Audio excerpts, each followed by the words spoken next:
தந்தை, மகன், தூய ஆவியாரின் பெயராலே ஆமேன். இயேசு கிறிஸ்துவின் அன்புமிக்க சகோதர சகோதரிகளை உங்கள் அனைவருக்கும் கிறிஸ்து இயேசுவின் அன்பு கிடந்த வணக்கத்தை தெரிவித்துக் கொள்கின்றேன். இன்று நற்செய்தி பாகமானது யோவான் நற்செய்தி 3ஆம் அதிகாரம் 22 முதல் 30 வரையில திருவாக்கியங்கள். குறிப்பாக 27வது வாக்கியம். யோவான் அவர்களை பார்த்து, விண்ணிலிருந்து அருளப்படாவிட்டால் எவரும் எதையும் பெற்றுக்கொள்ள முடியாது. விண்ணிலிருந்து அருளப்படாவிட்டால் எவரும் எதையும் பெற்றுக்கொள்ள முடியாது.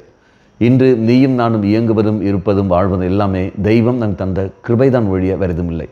நம்மிடத்தில் இருக்கின்ற திறமைகள், நம்மிடத்தில் உள்ள ஆரோக்கியம், நம்மிடத்தில் இருக்கின்ற எல்லாவற்றையும் தெய்வம் நமக்கு தந்த அந்த கிருபைதான் ஒழிய வேறு எதுவும் இல்லை.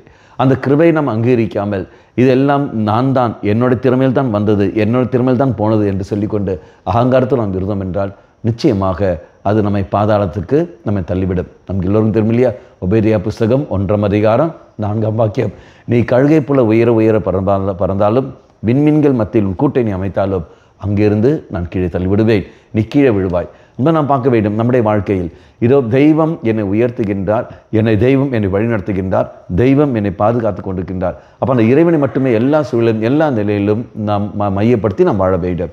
இதெல்லாமே தெய்வம் தன் கிருபை என்பதை நாம் அங்கீகரிக்க வேண்டும். அந்த அங்கீகரித்து மட்டும் இல்லாமல் அது உலகத்துக்கு நாம் எடுத்து சொல்ல வேண்டும். அதுதான் சாட்சியான வாழ்க்கை. அவ்வாறு நாம் எடுத்து சொல்லவில்லை என்றால், தெய்வத்தை மையப்படுத்தாமல் என்னால் தான் முடிந்தது என்று சொல்லிக்கொண்டு நாம் வாழ்கிற சமயத்தில் நிச்சயமாக இதோ நாம் தகர்ந்து விடுவோம். கண்களை மூடிக்கொள்வோம். நல்லவனாதேமே, எனக்கு நல்ல குடும்பத்தையும் நல்ல ஒரு வாழ்க்கையை நீ தம்மை தந்திருக்கின்றேன். இல்லற வாழ்க்கை, துறவற வாழ்க்கை, இப்படி தனிப்பட்ட வாழ்க்கையெல்லாம் நீ தாமே எங்களுக்கு தந்திருக்கின்றேன். நன்றி இயேசுவே. உம்முடைய அபிஷேகத்தை எங்கள் மேல் பொழிந்ததுக்காக நன்றி செலுத்துகின்றோம். நாங்கள் என்றும் உம்மை மையப்படுத்தி வாழ்க்கை வரத்தை தந்துள்ளோம்.